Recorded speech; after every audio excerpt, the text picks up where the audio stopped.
Good afternoon. I'm Maura McDonald. I'm the director of the Environment Program at the Walton Family Foundation. Welcome to day 3 of Learning and Leading Together. Thank you for joining us. We've got a great lineup today, grassroots innovators and global leaders who are going to share their experiences tackling big problems and offer their ideas on how we can move forward together to increase access to opportunity over the next 5 years. I'm excited to introduce our first session, a conversation about how we can work together to confront the many challenges we face as a nation, including the threats to our environment. In the Foundation's Environment Program, we work to protect our rivers and oceans and the communities that they support amid the growing dangers of climate change. Right now, millions of people experience the threats of climate change through its impact on water. From water shortages, from more severe droughts, flooding caused by more extreme weather, disappearing coastlines caused by rising sea levels, and the impacts of a warming ocean on the future of seafood. Our vision for North America is to become a leader in improving water quality and availability through climate-resilient approaches to agriculture, water resource management, and healthy fisheries. To do that, we're committed to engaging and partnering with local communities to solve our environmental and climate challenges. To explore these issues, please welcome our Environment Program Committee Chair, Lucas Walton, and Vice President Al Gore.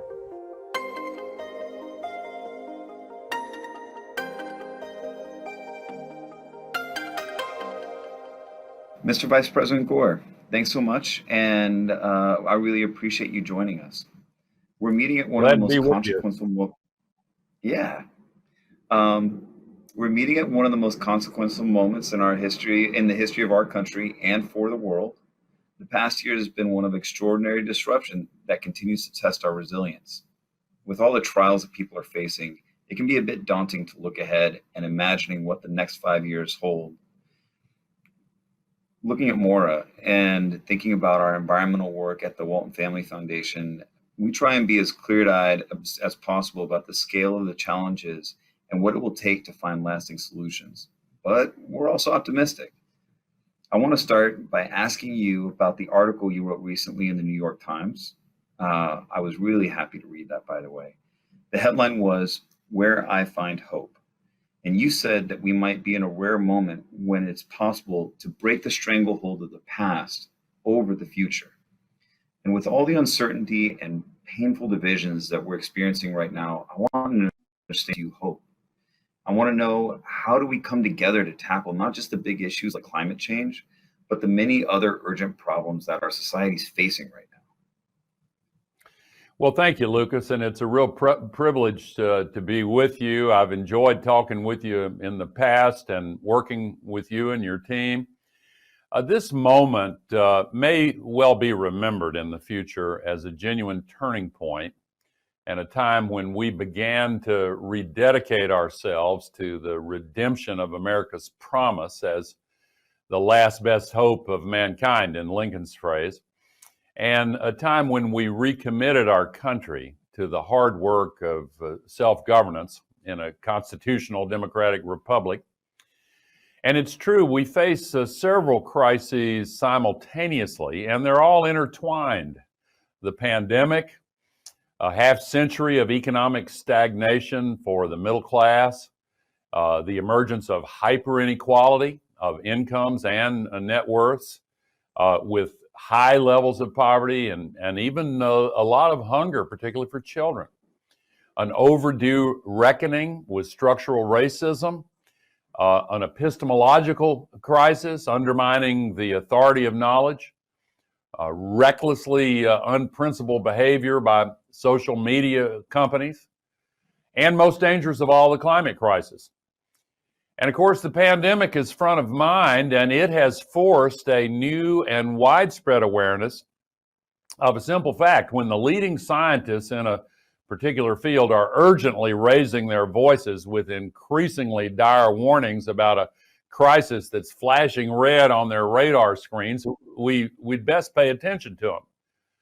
And just as the epidemiologists and virologists were trying to tell us to prepare for a pandemic just almost exactly like the one that we're still struggling to get under control.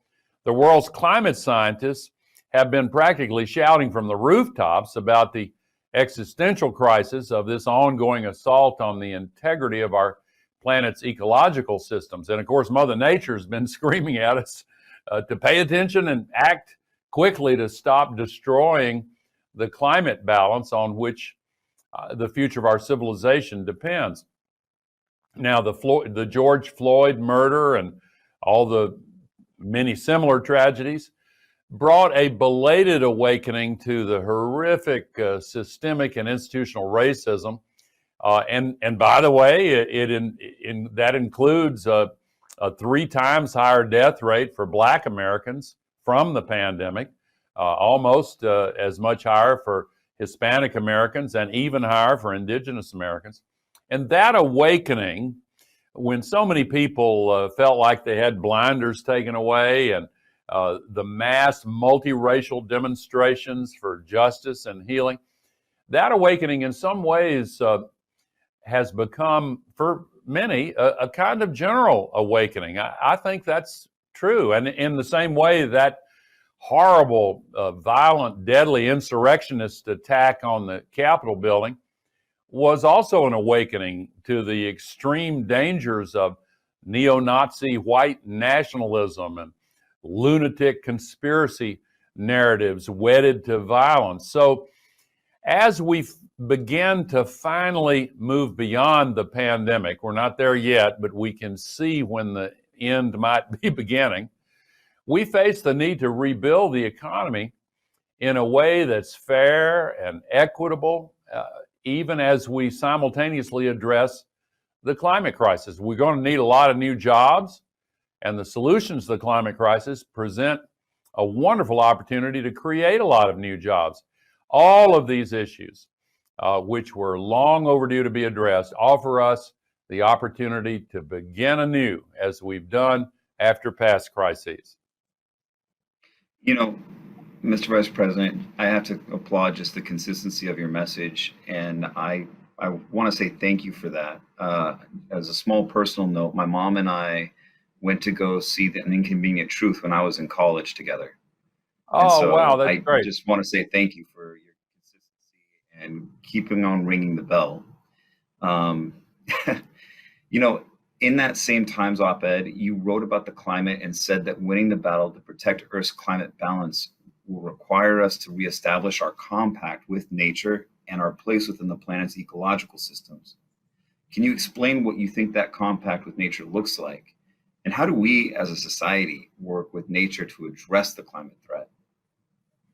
Yeah, it's another great question. You know, I was thinking about this 5 or 6 days ago. A great climate scientist named Paul Crutzen died, won the Nobel Prize along with 2 others on the stratospheric ozone hole, and really worked on climate a lot. He gave our era the name scientists now use for it, the Anthropocene, the age of human activities. And that reminds us that the collective activities of human civilization now do represent the most powerful geological force reshaping our planet. Hard to believe, but the science shows that. So a new compact with nature needs to take our newly outsized role into account.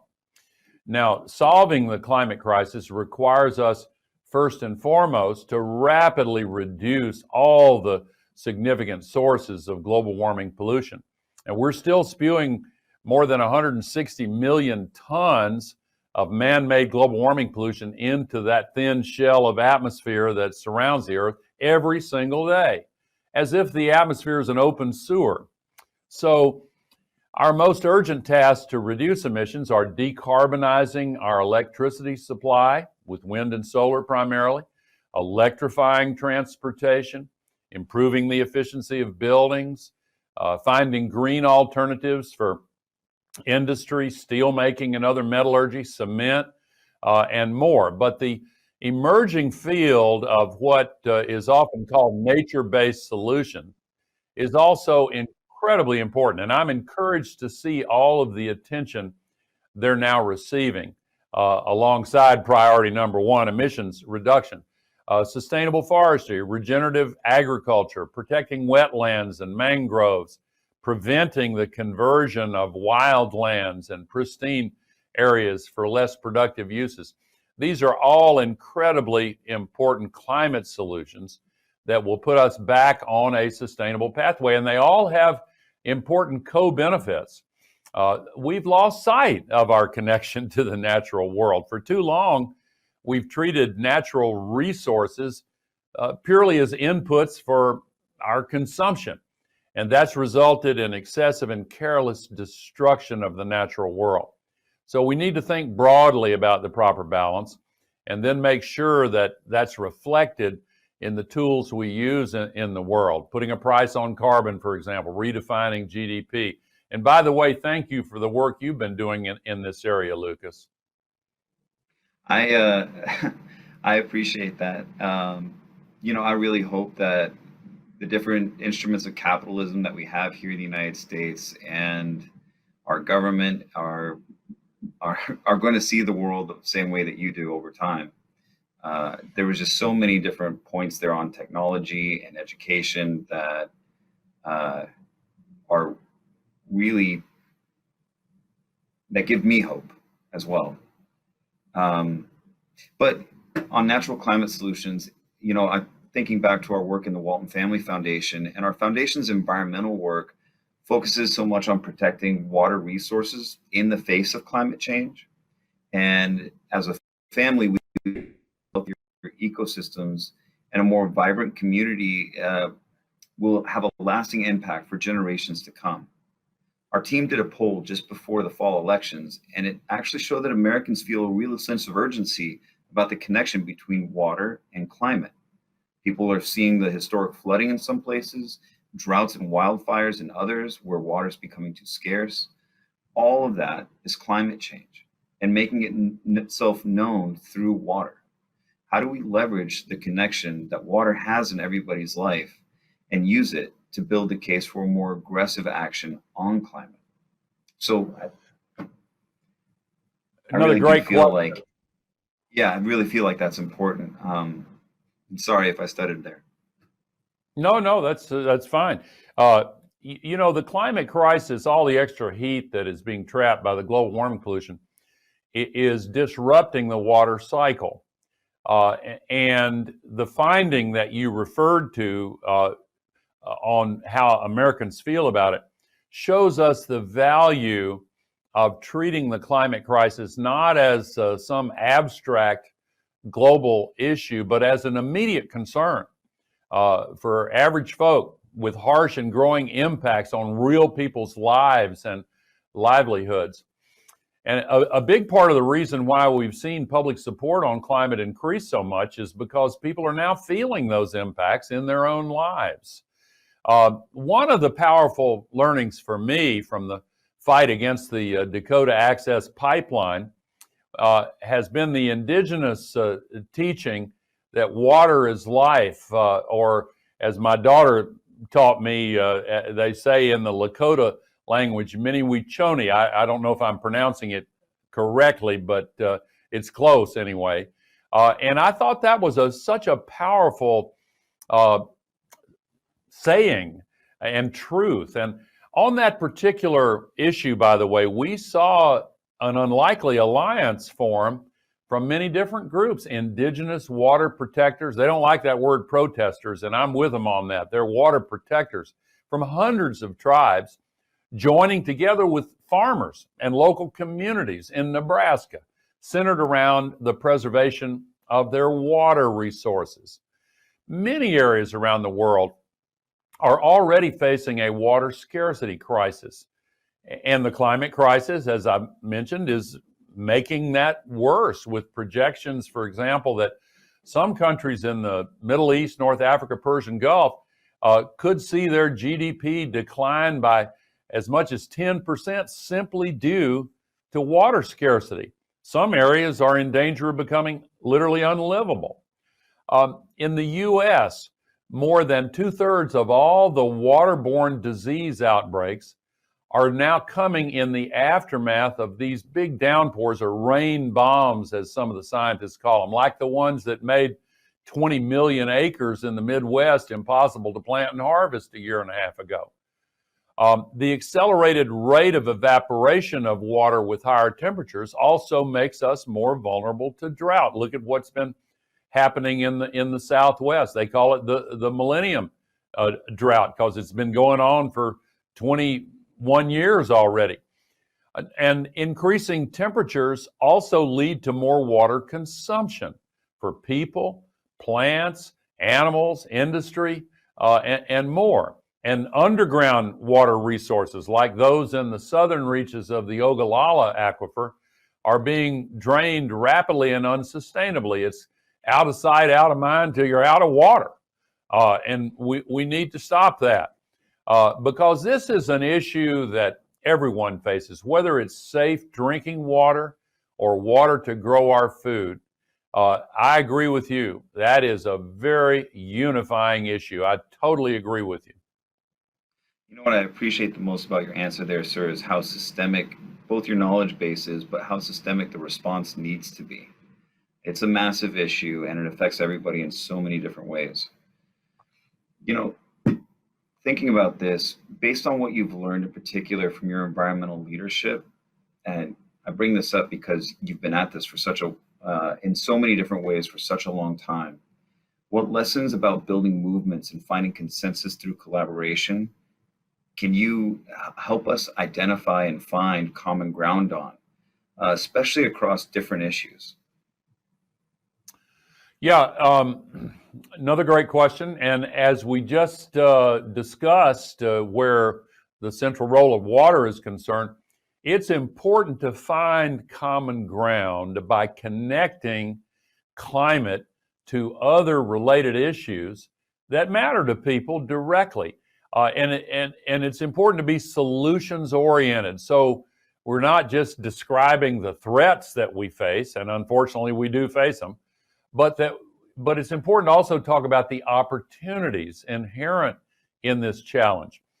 All of us ought to be caring deeply about climate because of the health impacts that it causes, the impacts it exacerbates, including air pollution that comes with the co-pollution that comes out of burning fossil fuels along with the CO2, infectious diseases when some of the so-called vectors like mosquitoes and ticks have a wider range because of global warming. And of course, COVID has driven that home.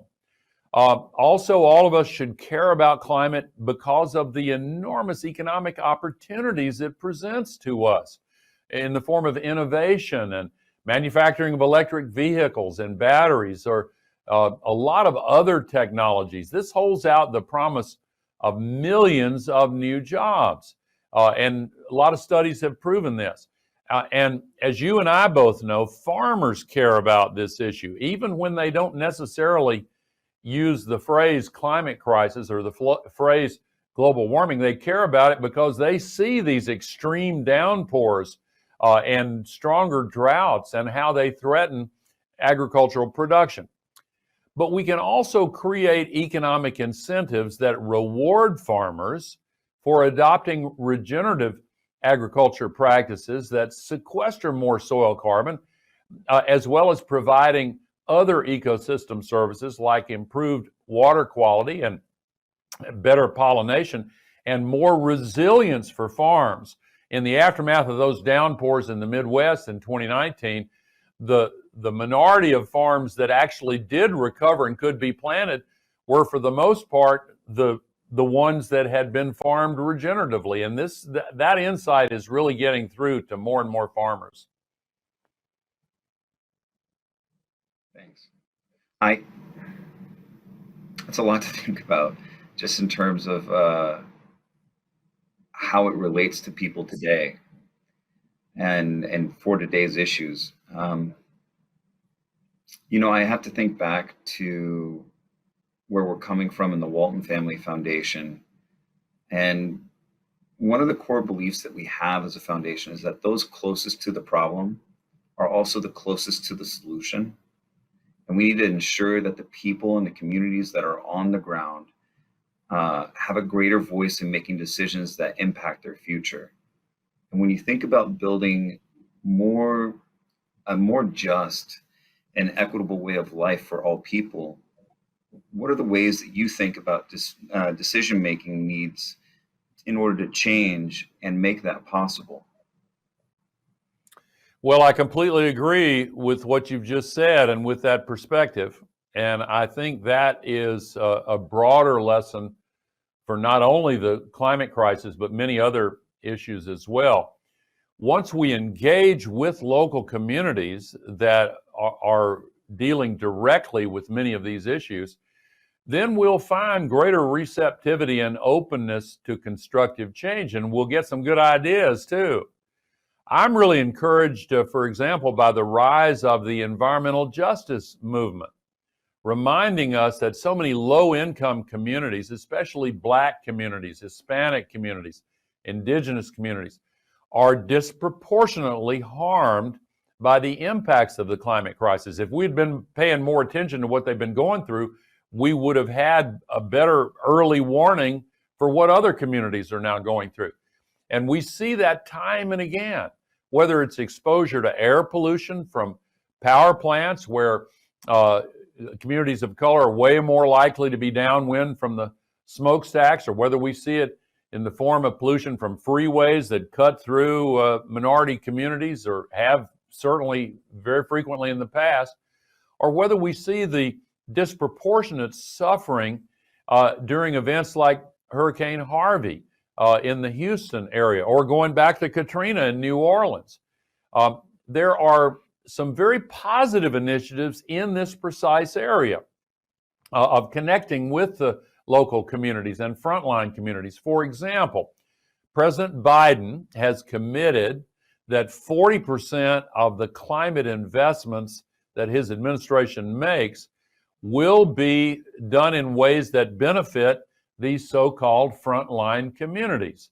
And you know what we've seen in their suffering and what we've seen in the grassroots activities they've undertaken, we can learn a lot and we can accomplish a lot by listening to them, working with them, and partnering with them.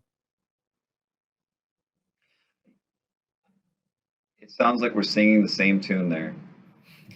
And Vice President Gore, I really want to say thank you. I've appreciated the conversation so much, and I found it really engaging.